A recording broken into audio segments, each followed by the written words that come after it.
Welcome. This is Radio Pras.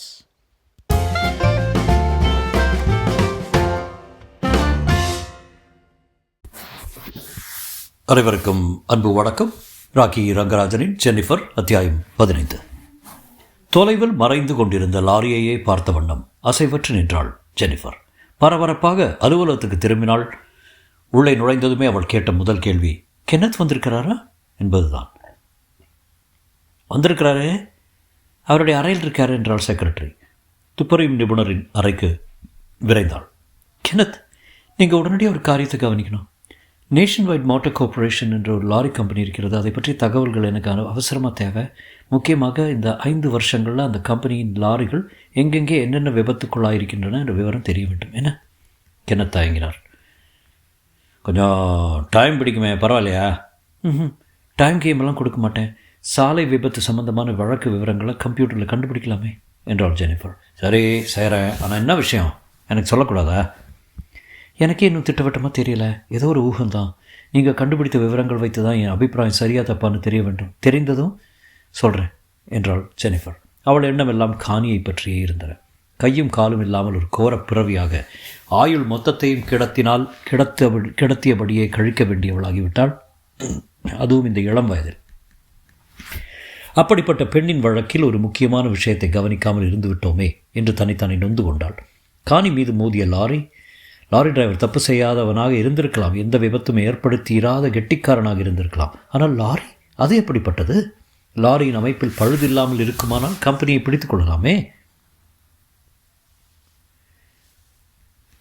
மறுநாள் காலையிலேயே Jennifer கேட்ட விவரங்களை கொண்டு வந்து தந்துவிட்டார் கென்னத். காகிதங்களை அவள் முன்னே வைத்தார். ஜெனிஃபர், எதுக்காக இந்த விவரங்களை கேட்டாயோ தெரியாது, ஆனால் அடித்தாலும் அடித்தாய், சரியான ஜாக்பாட் தான் அடித்திருக்கிறாய்.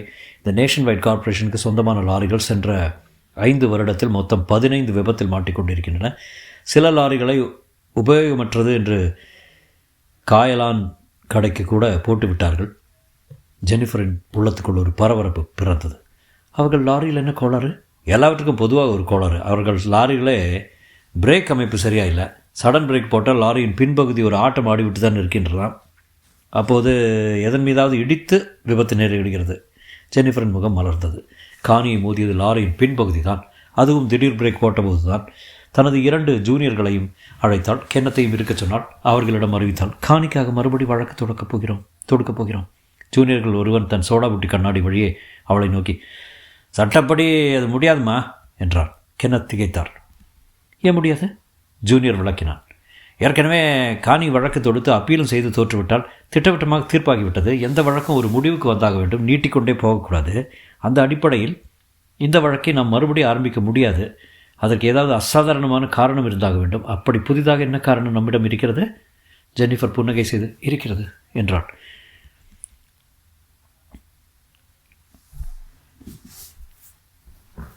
ஒரு வழக்கு நடைபெறும்போது அது சம்பந்தமான எந்த உண்மையும் மறைக்கக்கூடாது என்பது சட்டம். ஆனால் இதிலே மறைத்திருக்கிறார்கள். நேஷன் வைட் மோட்டார் கார்ப்பரேஷன் லாரிகளில் பிரேக் அமைப்பு சரியாயில்லை. அந்த உண்மையை மறைத்திருக்கிறார்கள். அதை காரணம் காட்டி நாம் மறுபடி வழக்கை தொடர முடியும். 2 ஜூனியர்களும் அவளை வியப்புடன் பார்த்தார்கள். ஜெனிஃபர் அமைதியாக, அடுத்து நாம் என்ன நடவடிக்கை எடுக்க வேண்டும் என்பதை யோசிப்போம் என்றாள். 2 மணி நேரம் கழித்து காணியின் வீட்டில் இருந்தாள் ஜெனிஃபர். உனக்காக புதிதாக வழக்கு தொடுக்கப் போகிறேன் என்று அவள் சொன்னதை கேட்டு காணி சந்தோஷப்படவில்லை.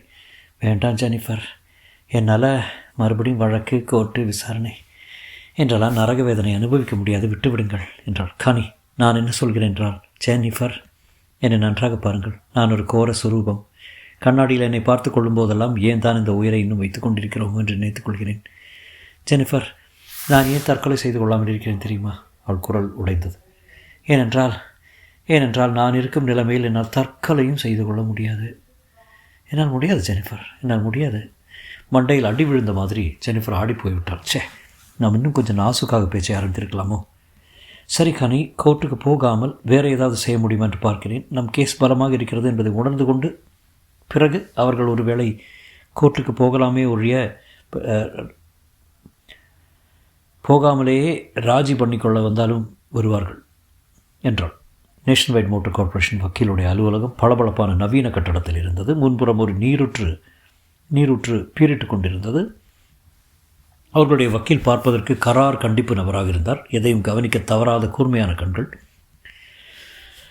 ஜெனிஃபரை உட்கார சொன்னார். உங்களை பார்த்ததில் சந்தோஷம். கொஞ்ச நாளே உங்களுக்கு நல்ல பேரும் புகழும் ஏற்பட்டிருக்கிறது இல்லையா என்றார். ஏதோ சுமாரா என்றார் ஜெனிஃபர். உங்களை ரொம்ப முரட்டு பெண் என்று சொன்னார்கள். பார்த்தால் அப்படி தெரியவில்லையே. உண்மையில் நான் அப்படி இல்லை. காஃபி சாப்பிட்றீங்களா அல்லது வேறு யாராவது? காஃபியே போதும் என்று ஜெனிஃபர் சொன்னதும் அவர் மணி அழுத்தினார். பளபளவென்று வெள்ளித்தட்டில் 2 கோப்பை காப்பி கொண்டு வந்தான் வேலையாள். ஏதோ காரியமாய் வந்திருக்கிறீர்கள் என்று நினைக்கிறேன். நான் என்ன செய்ய வேண்டும் என்றார் அவர். காணி வழக்கு சம்பந்தமாக பேச வந்திருக்கிறேன். ஓ, அதுவா? யோசிக்கிற மாதிரி பேசினார். கேஸ் நடந்த அப்பீல் கூட தோற்றுவிட்டதாய் ஞாபகம். அழுத்தக்கார மனுஷன். அந்த வழக்கின் அத்தனை புள்ளி விவரத்தையும் ஒப்பிக்கக்கூடியவர் ஞாபகம் என்று பாசாங்கப்படுகிறார்.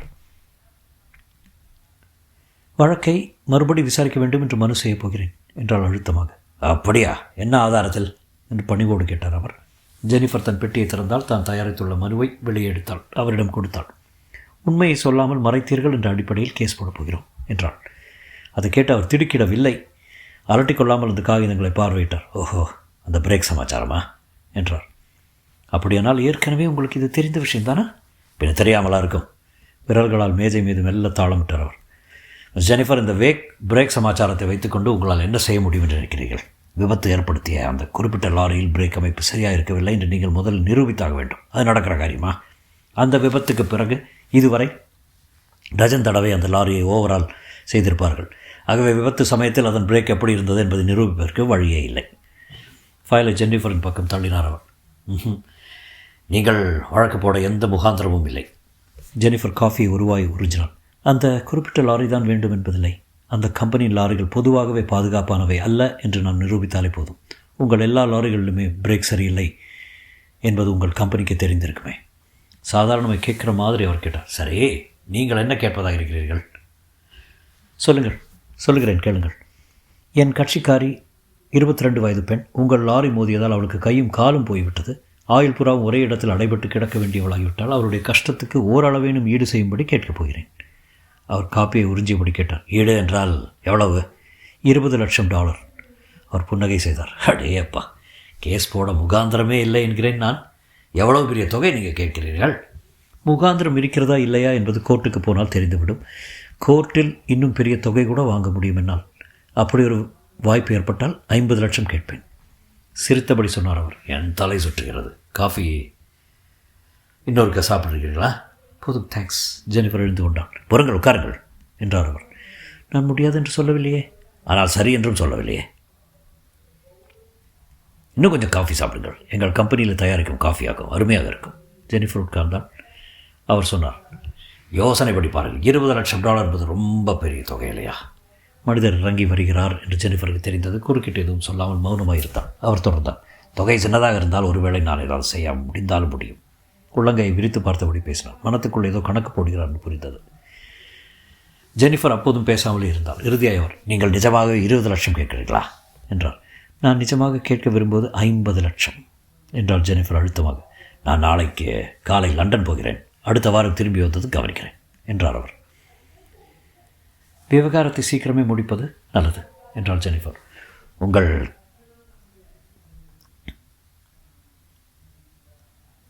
உங்கள் கட்சிக்காரரிடம் பேசி விரைவாக ஒரு முடிவு செய்யுங்கள். என் கட்சிக்காரிக்கு அடுத்த வாரம் பணம் வாங்கி கொடுத்து விடலாம் என்று பார்க்கிறேன். சரி என்று தலையசைத்தார் அவர். அதற்கென்ன, ஏற்பாடு செய்து விடலாம். ஜெனிஃபர் விடை பெற்றுக்கொண்டு தன் அலுவலகத்துக்கு திரும்பினால் வழியெல்லாம் மனத்தில் ஏதோ ஒரு குடைச்சல். விஷயம் இவ்வளோ சுலபமாக முடிந்துவிட்டது. எப்படி, ஏன் நம்புகிற மாதிரியாக இருக்கிறது. அன்று மறுபடியும் அந்த வக்கீலை சந்திப்பதாக இருந்தது. ஆனால் ஜெனிஃபர் விருந்தபோது அவரது செக்ரட்டரி ஃபோன் செய்தார். மிகவும் மன்னிக்க வேண்டும் மிஸ் ஜெனிஃபர், இன்று பூரா அவருக்கு ஏகப்பட்ட வேலை. நாளைக்கு உங்களை சௌகரியப்படி எப்போது வேண்டுமானால் நீங்கள் வரலாம் என்று சொல்ல சொன்னார். சரி என்று சொல்லிவிட்டு ஃபோனை வைத்தால் அந்த டெலிஃபோன் செய்தி அவளை உஷாராக்கியது. மனத்துக்குள் அன்று ஏற்பட்ட குடைச்சல் மறுபடி முளைத்தது. அந்த உறுத்தலுக்கு காரணம் இல்லாமல் இல்லை. ஆசாம் ஏதோ சூழ்ச்சி செய்கிறார். என்னவாக இருக்கும். கதவை சாத்தி கொண்டான். யார் ஃபோன் பண்ணாலும் என்னை கூப்பிடாதே என்று செக்ரட்டரிக்கு கட்டளையிட்டால். அறைக்கு குறுக்கும் நெடுக்குமாய் நடை போட்டால். அந்த வக்கீலின் மனத்துக்குள் என்னதான் இருக்க முடியும்? கேஸ் போடுவதற்கே எந்த அடிப்படையும் இல்லை என்று முதலில் சொன்னார். ஆனால் பிறகு $20 லட்சம் கொடுக்க ஒப்புக்கொண்டு விட்டார். ஜெனிஃபர் அதிகம் வற்புறுத்தக்கூட இல்லை. எப்படி? அவ்வளோ பெரிய தொகை வாங்கி தருவதாக ஒப்புக்கொண்டவர் உடனடியாக அதை செய்தாரா என்றால் இல்லை. 2 வாரத்துக்கு ஆளே அகப்படவில்லை. 1 வாரம் லண்டனுக்கு போவதாக சொன்னார். நிஜமாகவே போனாரா அல்லது சும்மா சொன்னாரா? அந்த 1 வாரம் முடிந்தது. டெலிஃபோனில் அவரை கூப்பிட்ட போதெல்லாம் வெளியே போயிருப்பதாக சொன்னார்கள். வேறு ஏதோ அவசர ஜோலியை கவனித்துக் கொண்டிருப்பதாக சொன்னார்கள். அவராக திருப்பி அவளுக்கு ஃபோன் செய்து பேசவும் இல்லை. கடைசியாக ஒரு வழியில் ஆளை பிடித்தால் இன்று சந்தித்து பேசலாம் என்று சொல்லியிருந்தார். ஆனால் இன்றைக்கு வேலை இருக்கிறது, நாளைக்கு பார்க்கலாம் வைக்கிறார். ஏன் இப்படி நாளை கடத்தி கொண்டு போகிறார்? இதில் ஏதோ சூழ்ச்சி இருக்கிறது. என்ன சூழ்ச்சி? அறையின் குறுக்கும் நடுக்குமாக நடந்து கொண்டே இருந்தாள் ஜெனிஃபர். தொடரும்.